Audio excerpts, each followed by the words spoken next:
Ibu mulia, silakan. Oh, udah duduk ya? Oke.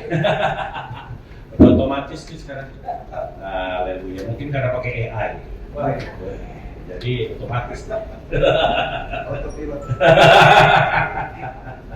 Haleluya. Shalom. Shalom, shalom. Saya boleh lihat tangan-tangan yang mau diberkati? Mau diberkati? Mau diberkati? Yang tinggi, setengah tiang tanda kematian. Ya, turun pelan. Salam kanan kiri. Tanya berkat itu apa? Berkat itu apa? Berkat itu apa? Apa yang Anda maksud dengan berkat sih sebetulnya? Bapak Ibu, kalau Tuhan tanya sama Anda, ya Tuhan berkatilah aku, oke, I will. Tapi kamu tahu nggak berkat itu apa? Karena kalau kamu nggak tahu, kamu belum diberkati bilang udah, sudah diberkati bilang belum. Kenapa? Karena nggak tahu. Binatang apa itu berkat? Apa sih sebetulnya berkat, Bapak Ibu? Udah ada yang share? Kan minta diberkati, tiap minggu diberkati. Terus ditanya, berkat itu apa? Udah diberkatin belum? Kok tahu? Emang apa berkat? Kalau yang sakit nggak diberkati berarti? Diberkati juga. Terus apa dong?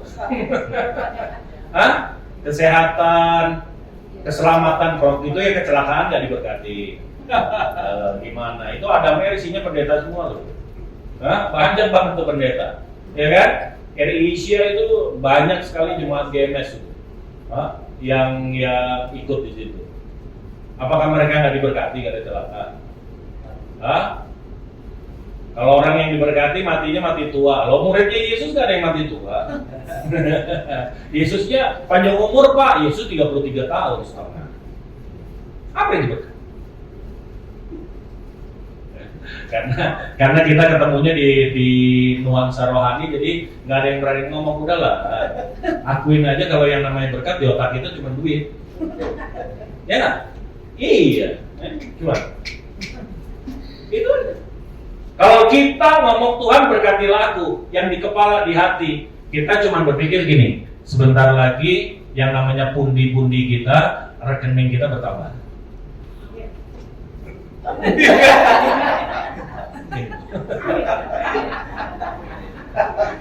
Iya nggak?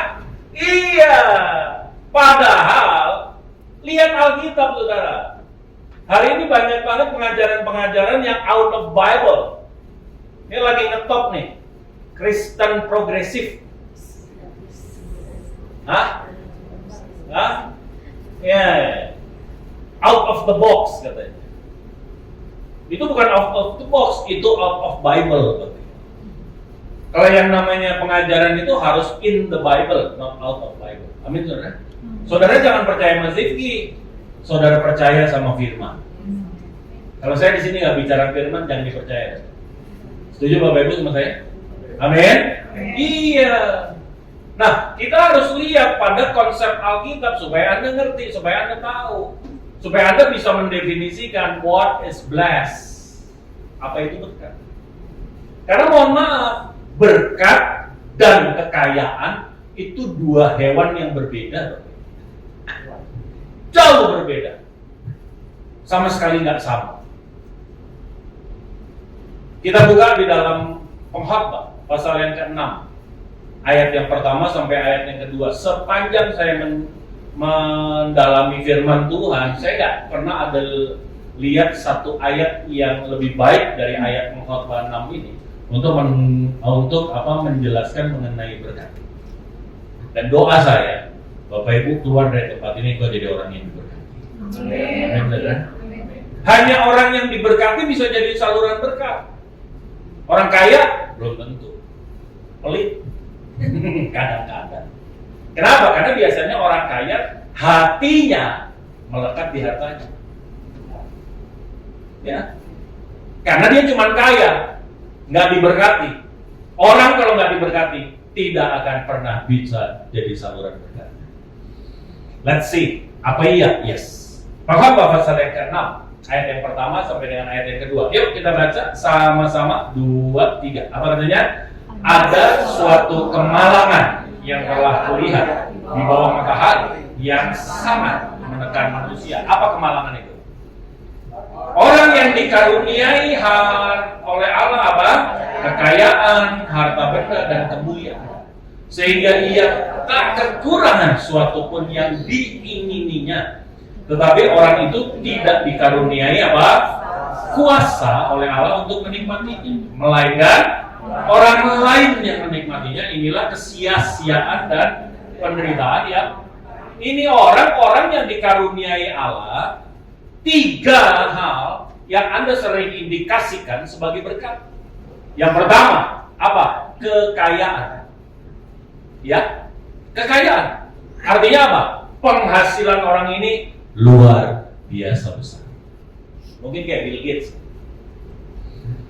Bill Gates itu penghasilannya $6 per detik. Bukan per bulan, per detik, Pak. Bill Gates orang terkaya di dunia. Mungkin seperti itu. Yang kedua, dia dikaruniai bukan hanya kekayaan, tetapi apa? Dia dikaruniai harta benda. Artinya apa? Perbendaharaannya, treasury-nya, aset, investasi, logam mulia, batu permatanya, semua simpanannya, itu juga berlimpah. Yang ketiga, dia dikaruniai apa? Kemuliaan, karena dia bukan orang biasa. Dia adalah seorang raja. Ini dia lagi ngomong mengenai dirinya, Bapak Ibu. Siapa? Salomo namanya. Penulis kitab Pengkhotbah. Dia sedang, apa yang dia rasakan nih?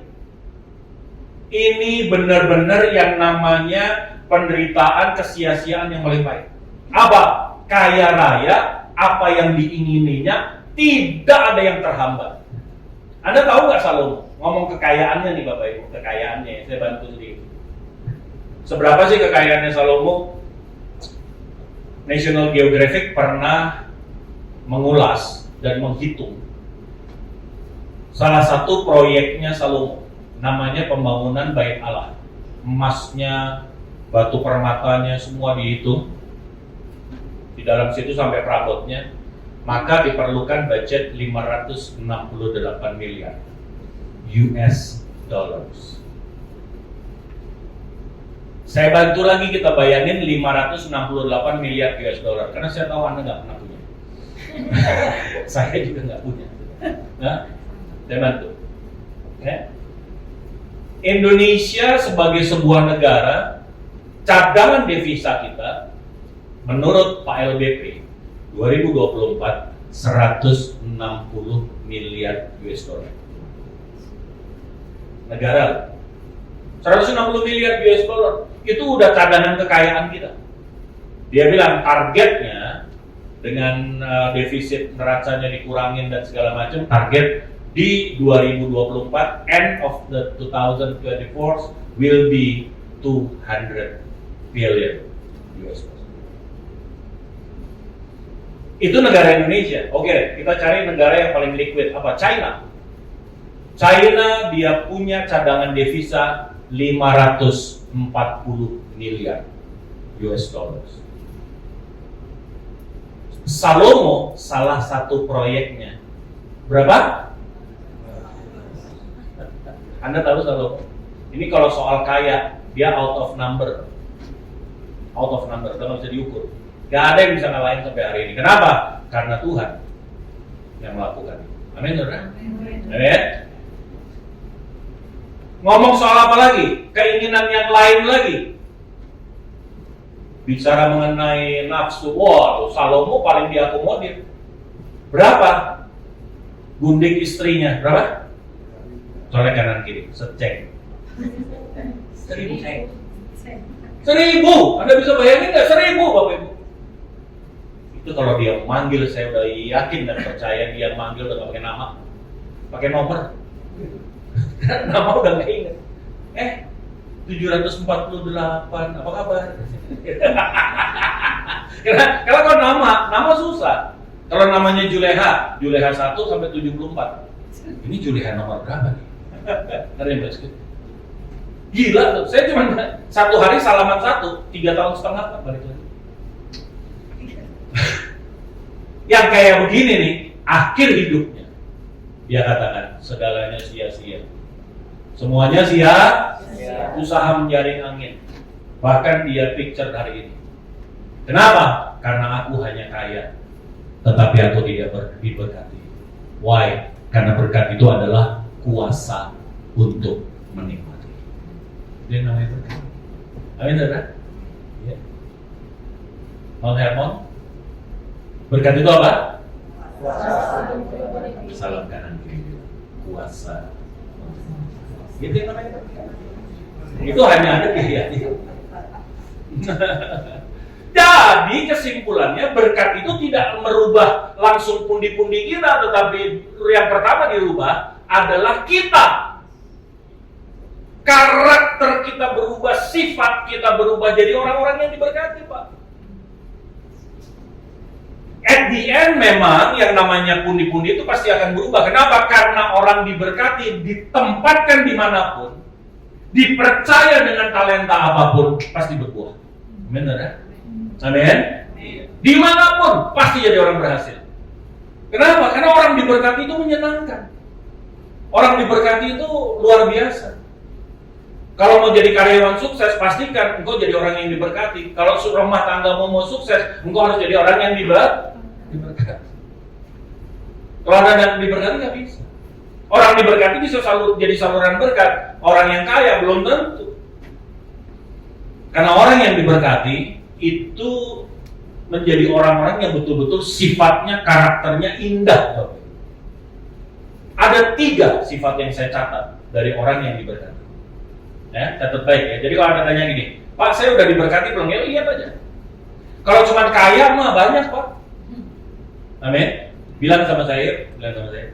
Kalau cuma mau kaya, lagi. Kalau cuma mau kaya, tidak usah dari Tuhan. Kalau mau diberkati, salam kanan kiri, depan belakang bilang, hanya ada di tangan. Jadi orang di luar sana bisa kaya nggak? Banyak yang kaya, Pak. Jauh lebih kaya daripada kita. Saya tadi barusan di Pantai Mutiara, Peak, Bapak Ibu, itu rumah-rumah mewah, saya mau kasih tahu nggak semuanya punya anak Tuhan. Iya nggak? Iya. Nggak semuanya. Saya lihat begitu lewat depan ada meja, ada ini, saya udah tahu pasti bukan anak Tuhan. Gak usah gitu, yang di depan juga bukan anak Tuhan, yang paling gede itu. Ya, ada rumah sakitnya, ada sekolahnya segitu, segede gaban gitu kan, senyata Tuhan. Kalau cuma kaya, kau bisa cari dimanapun, kau nipu kok kaya, kau korupsi kok kaya, kau ngemplang pajak kok kaya. Makanya saya bilang, jangan punya target jadi orang kaya, jadilah orang yang diberkati. Amin. Kenapa? Karena belajar dari Salomo, udah kaya, udah gila-gilaan, semua nafsunya difur. Ternyata dia bilang hidup itu sia-sia. Kenapa? Karena istri-istrinya, gundiknya berhasil membawa dia menjauh daripada Tuhan. Ternyata yang namanya diberkati cuma satu, waktu engkau dekat bersama dengan Tuhan. Kenapa? Berkat itu adalah kuasa untuk menikmati. Menikmati apa aja. Maka ada 3 tanda orang yang diberkati. That's what I would say. Ya. Yang pertama, kita lihat di dalam Filipi pasal yang ke-4. Anda akan punya ini. Filipi pasal yang ke-4 ayat yang ke-7. Filipi pasalnya yang ke-4 ayatnya yang ke-7.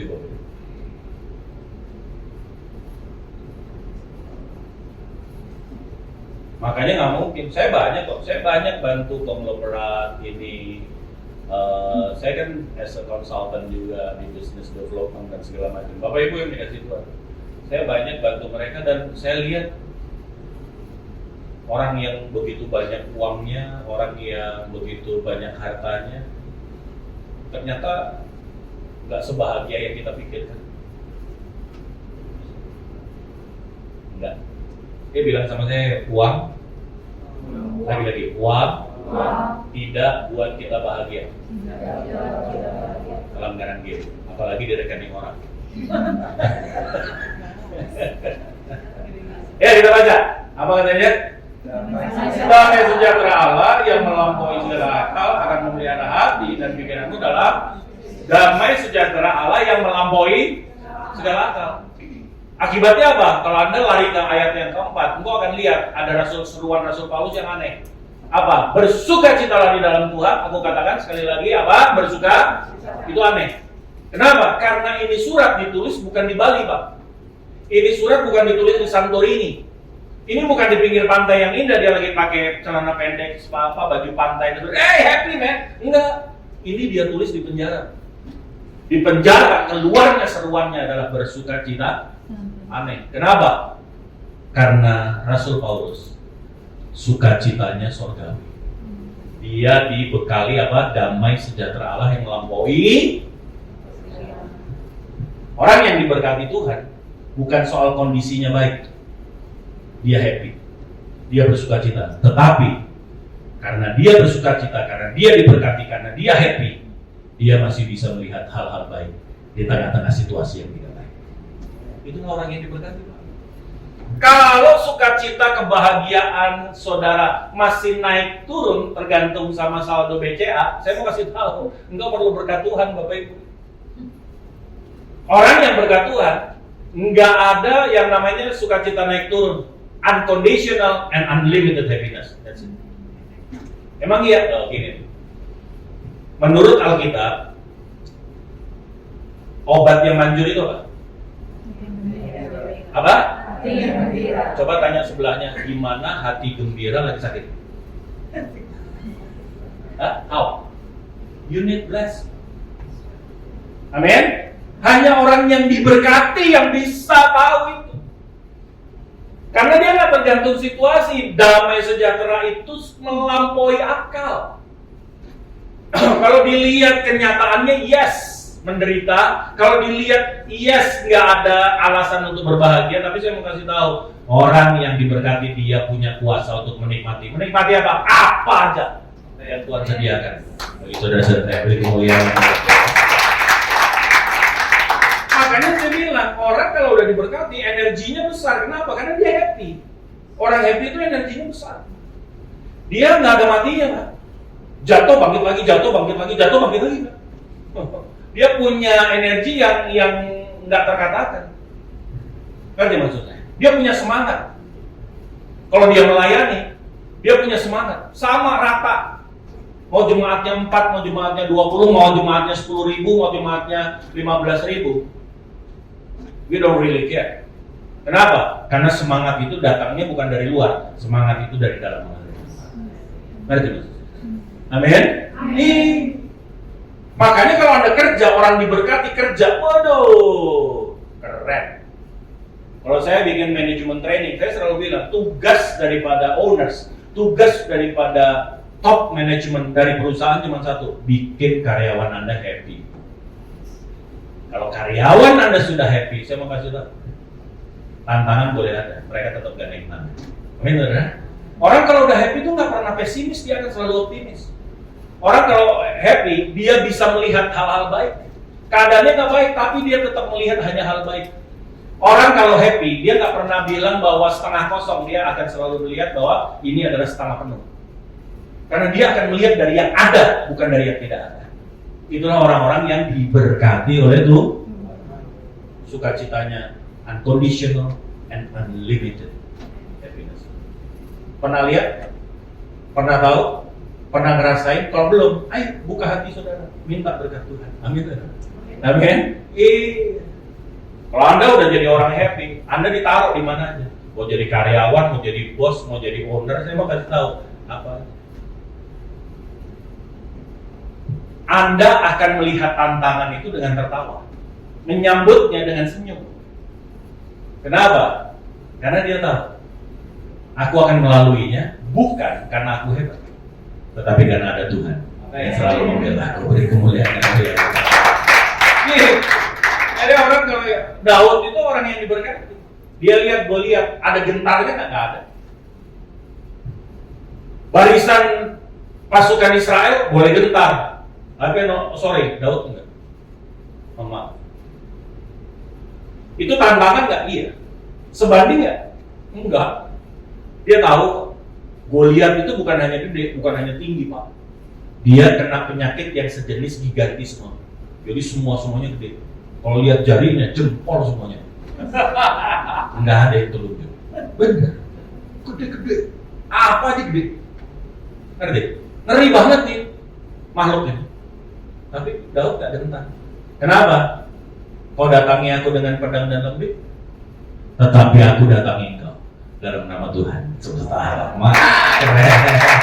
Amin. Ada tantangan dalam hidup saudara. Doa saya hari ini kau jadi orang diberkati. Tantangan itu saudara nikmatin. Amin. Saudara nikmatin. Bilang gini, tantangan, gua makan. Hah? Ya, iya, ya kalau tantangan gitu mah ini ayam goreng aja. Iya. Dia punya energi yang besar, sukacitanya melampaui segala. Itu ciri yang pertama.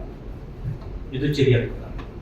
Kalau Anda masih bilang ini, gimana Pak saya bahagia kalau omset tinggal segini? Gimana saya bahagia kalau saya baru dipecat? Gimana saya bahagia kalau suami saya galak? Gimana saya bahagia kalau istri saya ngomongnya kayak lato-lato? Bapak Ibu, kalau Anda selalu cari reason to be happy, saya mau kasih tahu, buka hatimu hari ini. Tuhan mau memberkati saudara. Amin. Engkau diberkati. Saya mau kasih tahu.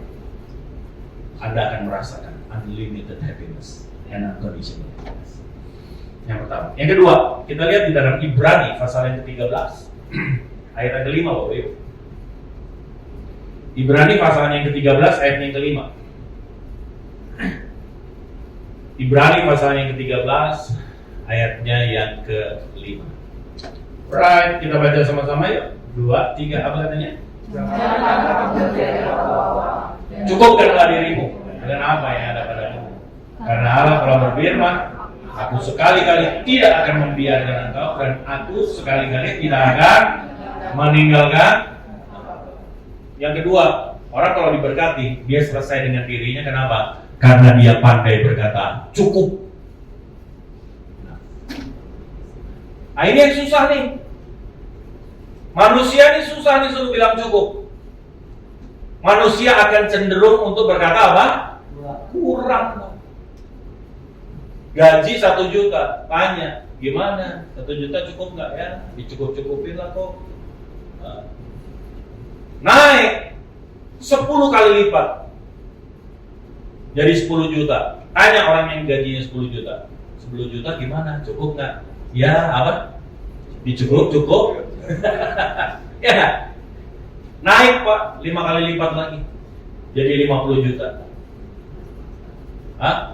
Tanya sama dia, 50 juta gimana? Cukup dong, berlimpah gaji. Ya apa? Salah kiri, kanan kiri bilang dasar loh. Pandai ngomong cukup dong Pak. Nah, ngomong soal cukup Bapak Ibu, itu bukan soal berapa. Anda nggak bisa nanya sampai gini, Pak, saya bisa berkata cukup di kala kapan? Penghasilan berapa, rumah berapa luas, mobil ada berapa, anak sekolah di mana? Cukup is your decision. Itu keputusan. Cukup itu bisa di sini. Tapi if you try to pursue your desire, then sky will be your limit. Amin. Amin. Amin. Kejar nafsu, nggak akan pernah kekejar. Sky will be. Maka firman Tuhan bilang, kalau Anda masih berharap cukup dengan uang, maka engkau nggak akan pernah ketemu. Janganlah kamu menjadi hamba. Nggak bisa.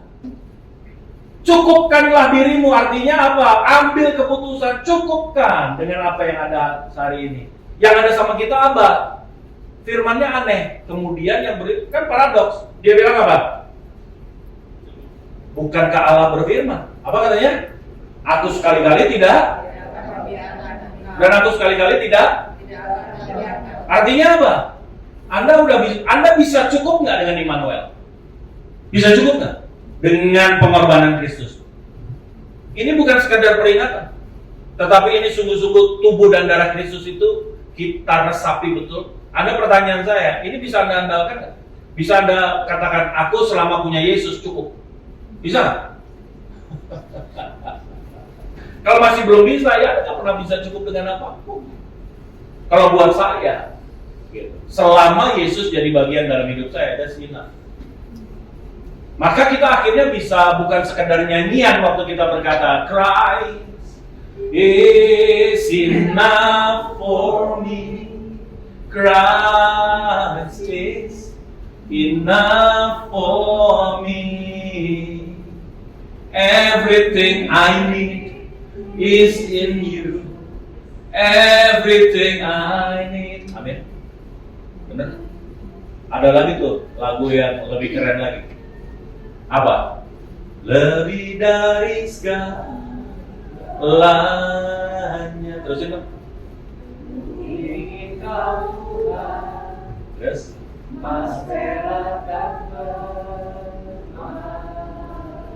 Apa katanya? Tiada arti. Ya salamin kanan kiri sumpel. Nyanyi gampang Pak. Bu, begitu itu absen daripada kehidupan kita, still you can grateful. Hah? Baru dibawa kabur 50 juta, dendamnya sampai neraka, saudara. Bapak Ibu yang dikasih Tuhan, orang yang diberkati nggak begini. Orang yang diberkati itu sudah fulfill. Kapan sih kita ngomong kita kurang?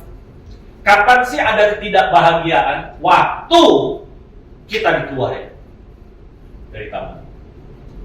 Suddenly di dalam manusia ada satu ruang, it's an empty space di dalam.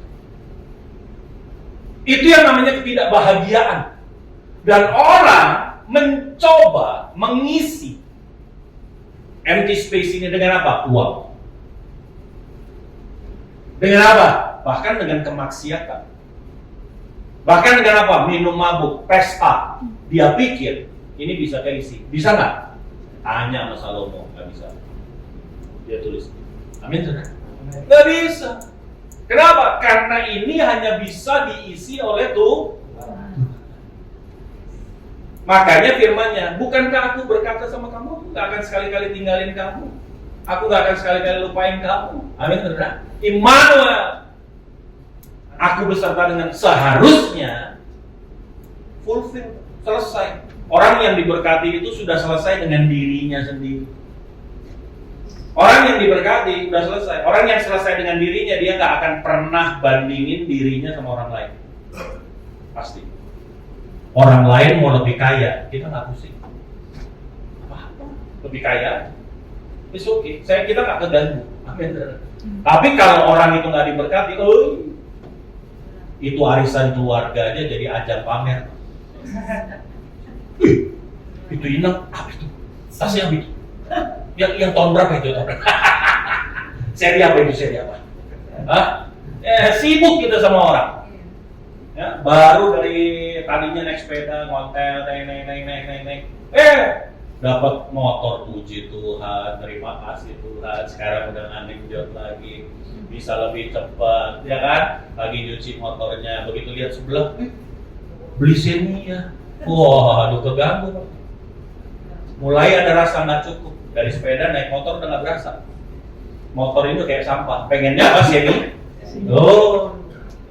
Dia bilang Pi, ayo dong Pi, segala macam.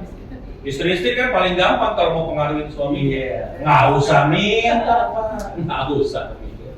Nggak usah. Istri itu cuma datang dia bilang gini, Pi, dari mana nih? Dari sebelah, barusan aku naik mobilnya sebelah tuh, kenapa? Gila enak banget, udah tuh, suami panas mendidih. Emang suami sebelah doang yang bisa dia kerja keras banget. Banting tulang, istri dibanting, anak banting, semua dibanting. Saking keras. Akhirnya kebeli tuh Xenia. Bangga mundur mau nyuci ini begitu keluar lihat sebelah Innova. miskin lah. Masa kita mau kayak begini terus? Kenapa kita terganggu dengan kesuksesan orang lain? Kenapa kita nggak bisa berbahagia dengan mereka yang lebih sukses dari kita? Karena kita belum selesai dengan diri kita. Kenapa kita belum selesai? Karena kita belum diberkati Tuhan. Orang yang diberkati Tuhan fulfill. Orang mau kayak gimana mau sukses biarin aja. Gue punya kesuksesan gue sendiri. Dia lebih duluan. Saya punya waktunya sendiri. And my time is the best time. Amin. Nah, nggak ada ganggu, nggak pusing. Sebelah punya apa, sebelah mau gimana. Ngerti maksud saya? Iya, nggak gila sama merek juga. Enggak Pak. Nggak perlu tuh yang namanya branded apa segala macam. Ya, saya juga banyak barang branded, tapi saya pastikan saya nggak pernah beli. Gue dikasih. Itu mah pemberian semua, Ibu. Kalau saya suruh beli nggak mau. Ih, ngapain? Saya disuruh. Isi di belakang sini. Bahasa Indonesia. Sorry, bahasa saya. Nih, lihat nggak tuh? Lihat. Apa? Ada itu sepatu. Saya lupa kan. Pokoknya warnanya merah, ada duri-durinya. Ada sepatu apa tuh? Hah? Ya, betul. Memang ada duri-durinya. Wih. Itu harganya berapa? 46 juta berapa? Hah? Gue bilang, 46 juta lu gila. Emang kalau pakai kita lari nggak capek? Bapak Ibu, wih pakai duri-duri Pak. Ada warnanya merah, durinya mengkilat. Ini saya bilang sama teman saya, bro, ini gue dikasih juga, gue nggak bakal pakai. Gue mau pakai kemana? Mau pakai jogging aneh, apalagi pakai khotbah. Bro, yang lihat ini sepatu gue, duri-duri. Pastor Sifki, silakan naik depan begitu jalan ini. Bapak sehat Pak. Aduh, udahlah. Pakaian itu yang penting pantas. Hah? Bukan soal merek. Amin, saudara? Iya, saya datang ke sini Pak Gembala nggak nanya tuh. Ini mereknya apa itu? Hah? Pokoknya dilihat pantas, bagus. Amin.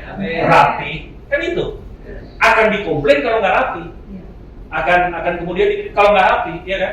Baru datang ke sini karena saya pakai jas sambil jalan, kelipet, kayaknya. WL-nya datang teman, Pak Zifki mohon maaf, itu kerahnya agak lipat. Oh iya. Tapi selama biar saya rapi, nggak ada yang komplain Pak. Bukankah itu cukup sebetulnya? Amin. Banyak orang berpikir mahalnya handphone, mahalnya tas mahalnya itu berhubungan dengan jati diri, harga diri, sama sekali martabat kita nggak terganggu Bapak Ibu. Kalau kau tidak pakai, amin saudara, amin. Karena martabat saudara itu sangat tergantung dengan apa? Dengan apa yang menjadi nilai saudara. Selama hidupmu bernilai. Contohnya Mother Teresa nggak punya apa-apa, bukan orang kaya, bukan konglomerat. Siapa yang berani bilang dia nggak valuable? Amin. Amin. Dia bermartabat. Karena apa yang dia buat? Integritas dia, etika dia, color dia. Setuju Bapak Ibu? Ya. Anda dan saya sama. Saudara mau pakai apapun, tapi saudara pengkhianat, Anda nggak ada harganya. Saudara koruptor, nggak ada harganya Pak. Ngerti maksud saya? Amin. Jadi hari ini, ayo orang diberkati, fulfill, selesai dengan dirinya, cukup. Maka akibatnya Roma 15 ayat yang pertama kedua. Ya, terakhir. Saya paling senang nih kalau khotbah terakhir. Ini kata-kata yang ditunggu saya tahu. Terakhir. Ini dia akan membuat terjadi kebangkitan rohani di antara jemaat. Itu yang udah mulai setengah rohaninya udah begitu.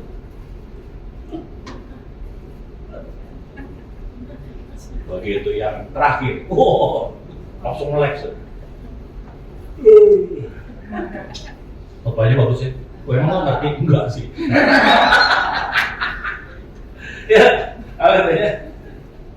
Roma 15 ayat pertama kedua. Ya kita baca 2-3. Kita ya kuat yang diberkati, wajib menanggung kelemahan orang yang tidak kuat. Terusin. Yes. Demi kebaikannya untuk yang kedua, yang ketiga, tahu nggak ciri orang yang diberkati? Dia tidak hidup untuk dirinya sendiri. Amin, saudara? Karena udah selesai. Dia pasti hidup untuk orang banyak. Hidupnya berguna buat Tuhan dan buat sesama. Itu orang yang diberkati. Oleh sebab itu nggak salah kalau Amsal pasal itu 10 ya baca ayat yang ke-23. Ini yang paling terakhir. Ntar ada yang terakhir banget. Jadi masih ada 46 lagi. Ya kita bilang, ayo apa katanya? 22. Amsal 10 ayat 22. Right, kita baca sama-sama apa? Berkat Tuhan lah yang menjadikan kaya. Susah payah tidak akan kaya. Itu di mana sih? Amin, saudara? Amin. Berkat Tuhan akan membuat Anda sungguh-sungguh menjadi orang yang kaya. Orang yang kaya itu apa? Selesai dengan dirinya. Orang yang kaya itu sukacitanya surgawi. Amin, saudara? Orang yang kaya hidupnya tidak untuk dirinya sendiri. Oleh sebab itu hari ini Bapak Ibu, doa saya. Ya, buka hatimu, minta sungguh-sungguh sama Tuhan supaya berkat Tuhan menjadi bagian di dalam hidup. Beri kemuliaan yang meriah buat Tuhan. Selamat Paskah, Bapak Ibu. Tuhan memberkati kita. Mari kita bangkit berdiri, Bapak Ibu.